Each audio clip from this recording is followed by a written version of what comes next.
నా పేరు కే మాధవి. నేను 8th మంత్లో వేరే వేరే హాస్పిటల్కి వెళ్తే బేబీ ఉరులుతో ఉంది, నీకు ఆపరేషన్ చేయాలా అన్నారు. నేను వరలక్ష్మి మేడం దగ్గరికి వస్తే ఇంకా టైం ఉందమ్మా, 9th మంత్ ఇంకా కాలేదు అన్నారు. 9th మంత్ అయిపోయాక వస్తే పెయిన్స్కి ఇంజక్షన్ ఇచ్చారు. 24 hours తర్వాత నార్మల్ డెలివరీ అయిపోయాను. అని ఫస్ట్ పాపకైతే గవర్నమెంట్ హాస్పిటల్లో డెలివరీ అయిన నార్మలే.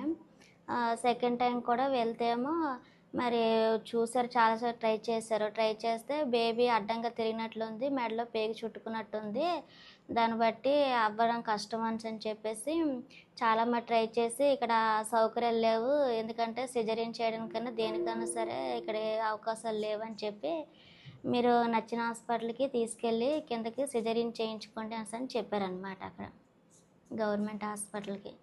దాన్ని బట్టి మేము కిందకు వచ్చేసి బాబుకి అయితే మేము సిజరీన్ చేయించుకున్నాం అనమాట, అవ్వలేని పరిస్థితిని బట్టి.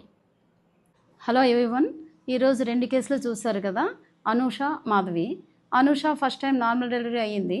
రెండోసారి కూడా నార్మల్ డెలివరీకి చాలా ట్రై చేసి అవ్వకపోయేసరికి రెఫర్ చేస్తే తను ఇక్కడికి వచ్చారు.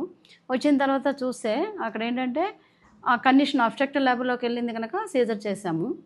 రెండోసారి మాధవి వచ్చింది కదా, మాధవికి ఫస్ట్ అంటే వెళ్ళగానే మీకు బొడ్డుతాడు ఉరులున్నాయి, ఆపరేషన్ చేయాలని సజెషన్ చేశారు ఎవరో.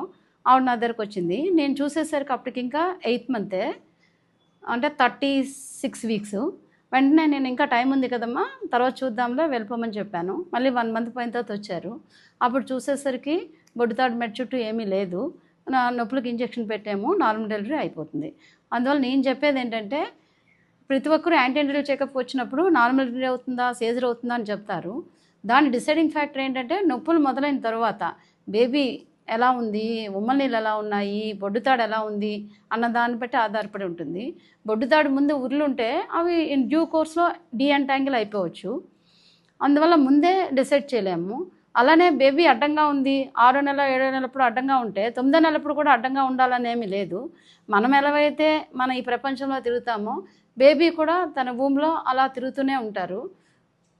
మార్నింగ్ ఉన్న బేబీ పొజిషను ఈవినింగ్ కూడా అలాగే ఉంటుందనేమీ లేదు. అందువల్ల డిసైడింగ్ ఫ్యాక్టర్ ఏంటంటే నొప్పులు మొదలైన తర్వాత డిసైడ్ అవ్వగలము. ఇది మీ అందరికీ చెప్పాలని. I'm doctor Varalakshmi, senior gynaecologist.